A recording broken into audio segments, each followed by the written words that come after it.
Y are exam study. आज है 14 अप्रैल और इससे जुड़े जितने इम्पोर्टेंट करंट क्वेश्चन बनने वाले हैं हम इस वीडियो में डिस्कस करेंगे। वीडियो की जो पीडीएफ होगी वो हमारे टेलीग्राम चैनल मिल जाएगा, जिसका लिंक वीडियो के डिस्क्रिप्शन बॉक्स में दिया गया। और बता दें, इस वीडियो के अंत में एक क्वेश्चन दिया जाता है क्वेश्चन, और उससे जुड़े जितने फैक्ट हैं आपको लिखने चाहिए, और इसका आंसर वीडियो के शुरुआत में दिया जाता है अगले दिन। तो जैसे देखते हैं कल के प्रश्न का उत्तर। तो हाल ही में UN committee on economic, social and cultural rights के लिए किसे नियुक्त किया गया? तो किसे नियुक्त किया गया है? यह किया गया प्रीति शरण को UN committee on economic, social and cultural rights के लिए नियुक्त किया गया है। तो चलिए शुरू करते हैं। तो हाल ही में डॉक्टर भीमराव अंबेडकर जयंती कब मनाएगी? तो यह मनाई गई कब? यह मनाई गई 14 अप्रैल को। डॉक्टर भीमराव अंबेडकर जयंती 14 अप्रैल को मनाई जाती है। यह दिन भारतीय संविधान के डॉक्टर बाबा साहब भीमराव अंबेडकर की याद में मनाया जाता है, जिनका जन्म 14 अप्रैल 1891 में हुआ था। अगला है, हाल ही में किस देश के पीएम विक्टर ओबर्न को 16 साल बाद सत्ता से बेदखल कर दिया गया है? तो किस देश के पीएम थे? यह थे हंगरी के। हंगरी में चुनावी नतीजों में दिग्गज राष्ट्रवादी नेता विक्टर ओबर्न को करारी हार का सामना करना पड़ा। पिछले 16 साल से सत्ता पर काबिज ओबर्न को हंगरी के तिस्जा पार्टी के युवा नेता पीटर मैग्यार ने करारी शिकस्त दी है। हंगरी, तो ये है हंगरी। हंगरी कैपिटल क्या है? बुदापेस्ट। और अभी जो प्राइम मिनिस्टर कौन बने हैं प्राइम मिनिस्टर? पीटर मगयार। कौन बने हैं? पीटर मगयार। और हंगरी जानते हैं यूरोपियन यूनियन का और नाटो का सदस्य है। क्या? यूरोपियन यूनियन का और नाटो का सदस्य है। अगला है, हाल ही में जारी पोस्टल सर्कल ने किसके सम्मान में विशेष डाकटिकट जारी किया? तो postal circle, Karnataka postal circle ने किसके सम्मान में डाक टिकट जारी किया है? यह किया है इसरो के। डाक विभाग कर्नाटक पोस्टल ने भारतीय अंतरिक्ष अनुसंधान संगठन के उपलब्धियों का जश्न मनाने के लिए स्मारक डाक टिकट जारी किया और स्मारक पत्र जारी किया है। यह कार्यक्रम जो है बेंगलुरु में आयोजित किया गया था। कहाँ? बेंगलुरु कहाँ है? यह कर्नाटक। ठीक है। अगला है, हाल ही में सुप्रीम कोर्ट ने चुनाव लड़ने का अधिकार कौन सा अधिकार बताया? तो अभी जो सुप्रीम कोर्ट है, सुप्रीम कोर्ट ने अभी इसकी विवेचना की और इसे विस्तार पर बताया है कि चुनाव लड़ने का अधिकार कौन सा अधिकार है। तो चुनाव लड़ने को अधिकार को सुप्रीम कोर्ट ने वैधानिक अधिकार बताया। इससे आप नोट कर लीजिएगा और मार्क कर लीजिए। इसे आप करंट अफेयर्स से जोड़ लीजिएगा और इसको पॉलिटी से भी समझ लीजिएगा, क्योंकि कौन से आर्टिकल के अंदर ये सब आते हैं। ठीक है। तो अगला है, हाल ही में किस बैंक में अमरावती हाल ही में किस बैंक ने अमरावती प्रोजेक्ट के लिए 340 मिलियन डॉलर का ऋण जारी किया है? तो किसने जारी किया है? या किया है वर्ल्ड बैंक ने। अमरावती के विकास कार्य को अंतर्राष्ट्रीय वित्तीय संस्थानों में से बड़ी आर्थिक सहायता मिल रही है। विश्व बैंक ने अब तक कैपिटल फेज 1 के लिए 340 मिलियन अमेरिकी डॉलर जारी किया है। वर्ल्ड बैंक, तो इसकी स्थापना कब हुई थी? 1944 में। हेडक्वार्टर कहाँ है? वाशिंगटन डीसी यूएसए में। और उसके चेयरपर्सन कौन है? अभी भारतीय हैं, अजय बंगा। और इसमें वर्तमान में सदस्य देश कितने हैं? 189 सदस्य देश हैं। ठीक है। अगला है, हाल ही में उन्नत कृषि महोत्सव 2026 कहाँ आयोजित किए गए? तो उन्नत कृषि महोत्सव यह कहाँ जानते हैं? यह किया गया है रायसेन। रायसेन जानते हैं कहाँ? रायसेन है मध्य प्रदेश में। उन्नत कृषि महोत्सव मध्य प्रदेश के रायसेन में आयोजित किया गया। यह एक 3 दिवसीय भव्य कृषि प्रदर्शनी और प्रशिक्षण कार्यक्रम था, जिसका उद्देश्य किसानों को आधुनिक तकनीकों और खेतों के नए तरीकों से जोड़ना था। तो नागालैंड में रुसोम संतरा महोत्सव आयोजित किया गया। 39वां सूरजकुंड अंतर्राष्ट्रीय आत्मनिर्भर शिल्प महोत्सव 2026 लोकल टू ग्लोबल आत्मनिर्भर भारत की पहचान थीम के साथ फरीदाबाद हरियाणा में मनाया गया। जम्मू कश्मीर में 10 दिवसीय सरस मेला आयोजित किया गया। 39वां अंतर्राष्ट्रीय चमड़ा मेला चेन्नई में आयोजित किया गया। अगला है, हाल ही में भारतीय सेना ने कहाँ सीमा रेडियो स्टेशन लॉन्च किया? तो कहाँ लॉन्च किया है? या किया कहाँ? या किया सिक्किम में। भारतीय सेना की त्रिशक्ति कोर ने 12 अप्रैल 2026 को सिक्किम के एक सीमावर्ती गांव के पहले सामुदायिक रेडियो स्टेशन सिक्किम सुंदरी का उद्घाटन किया है। अगला है, हाल ही में भारत और किस देश के बीच संयुक्त सैन्य अभ्यास डस्ट लिंक का 7वां संस्करण आयोजित किया जा रहा है।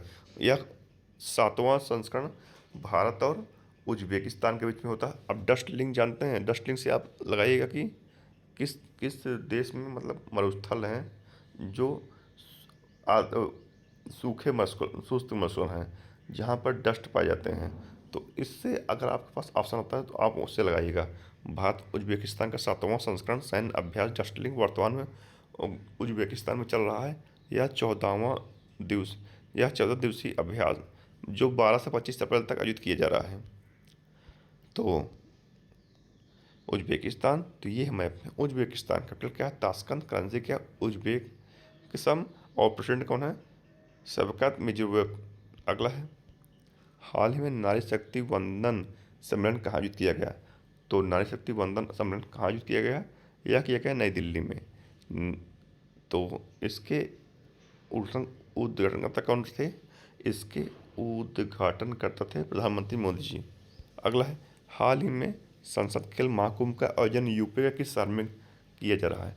तो संसद खेल महाकुंभ का आयोजन उत्तर प्रदेश के लखनऊ में किया जा रहा है। कहाँ? उत्तर प्रदेश के लखनऊ में संसद खेल महोत्सव का आयोजन किया जा रहा है। अगला है, हाल ही में हुए अध्ययन में किस देश में माइक्रोबियल मीथेन उत्सर्जन 1000 गुना अधिक पाया गया? तो कहाँ पाया गया है? यह पाया गया कनाडा में।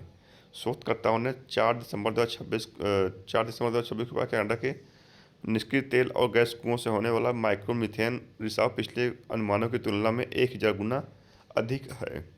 कनाडा, तो ये है में कनाडा। कैपिटल क्या है? ओटावा। करेंसी क्या है? Canadian dollar. और प्राइम मिनिस्टर कौन है? मार्क कर्नी। कौन है? मार्क कर्नी। अगला है, हाल ही में भारतीय सेना ने कहाँ ब्रह्मास्त्र अभ्यास आयोजित किया? तो भारतीय सेना ने कहाँ ब्रह्मास्त्र अभ्यास आयोजित किया? यह किया राजस्थान में। भारतीय सेना ने राजस्थान के जैसलमेर सेक्टर में स्थित पोखरण स्थित फील्ड फायरिंग रेंज में ब्रह्मास्त्र अभ्यास आयोजित किया। यह एक लाइव फायरिंग अभ्यास था।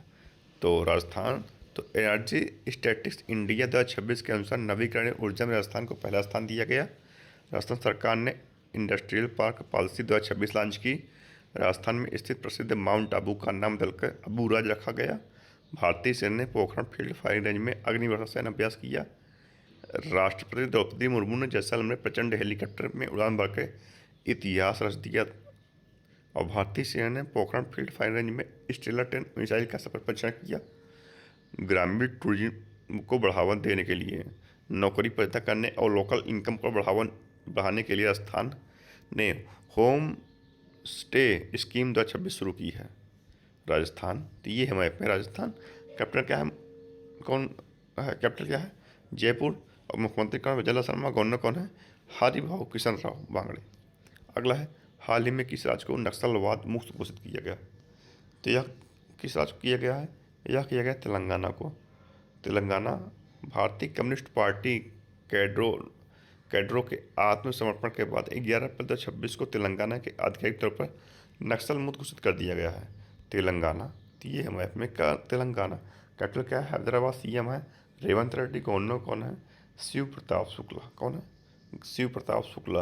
और टमाटर की जो चाप्ता में से तेलंगाना की, उसे जीआई टैग प्रदान किया गया है। और चेरियल स्क्रॉल प्रिंटिंग यह तेलंगाना की प्रसिद्ध पेंटिंग है। ठीक है, तो ये थे आज के करंट अफेयर। अब देखते हैं रिवीजन। तो चिदम्बरनार पोर्ट के भारत की पहली एंटी ड्रोन प्रणाली के साथ इतिहास रच दिया है। रक्षा अनुसंधान एवं विकास संगठन ने दिल्ली में 24वें भारत अमेरिका संयुक्त तकनीक समूह की पूर्ण बैठक की मेजबानी की है। भारतीय टीम ने अंडर 19 विश्व कप 2026 का खिताब जीता। अमित शाह ने 5 फरवरी 2026 को नई दिल्ली के विज्ञान भवन में भारत टैक्सी का शुभारंभ किया। दुनिया की सबसे बड़ी प्लास्टिक प्रदर्शनियों में से एक प्लास्टिक इंडिया 2026 का शुभारंभ नई दिल्ली में हुआ। और भारत की पहली एलएनजी चलित यात्री train diesel dual fuel Gujarat के अहमदाबाद शुरू हुई। इंडियन ऑयल ने विमानन पर सहयोग करने के लिए आकाश एयर के साथ समझौता किया। पारादीप पोर्ट को स्वच्छता पखवाड़ा 2025 में साल का सबसे स्वच्छ पोर्ट चुना गया है। भारत 2026 में सैन्य शक्ति के मामले में दुनिया का दूसरा सबसे मजबूत देश बन गया। ईरान देश ने नोबेल शांति पुरस्कार विजेता नरगिस मोहम्मदी को 7 साल की जेल की सजा सुनाई। दक्षिण अफ्रीका देश ने 20 साल में पहली बार स्थानीय फुट एंड माउथ के लिए वैक्सीन को लॉन्च किया। $1 ट्रिलियन मार्केट वैल्यू तक पहुंचने वाली दुनिया की पहली रिटेल कंपनी मालवाड़ बन गई है। और भारत और भूटान देश ने जल विद्युत पर फोकस के लिए समझौता किया। रूस ने खबरबोश परमाणु पनडुब्बी लॉन्च की है। भारत चीन द्विपक्षीय 2025 में रिकॉर्ड 155.6 अरब डॉलर तक पहुंच गया है। अंतर्राष्ट्रीय ओलंपिक समिति IOC ने ईरान देश की पहली महिला सदस्य बैडमिंटन खिलाड़ी सोराया अगाही हाजी आगाह को चुना है। 16 वर्ष से कम उम्र के बच्चों के लिए सोशल मीडिया पर प्रतिबंध लगाने वाला यूरोप का पहला देश स्पेन बना है। और 15 वर्ष से कम बच्चों के लिए यूरोप का देश कौन बना? फ्रांस। तो ये थे आज के करंट अफेयर। अब पूछते हैं आपसे आज का प्रश्न। तो हाल ही में अमेरिका किस शहर में स्वामी विवेकानंद की आदमकद कांस्य प्रतिमा का अनावरण किया गया? तो कहाँ किया गया है? तो इसका उत्तर आपको कमेंट में देना है। तो आज की इस वीडियो में इतना ही। अगर वीडियो पसंद आए तो लाइक शेयर सब्सक्राइब कीजिए दोस्तों। धन्यवाद।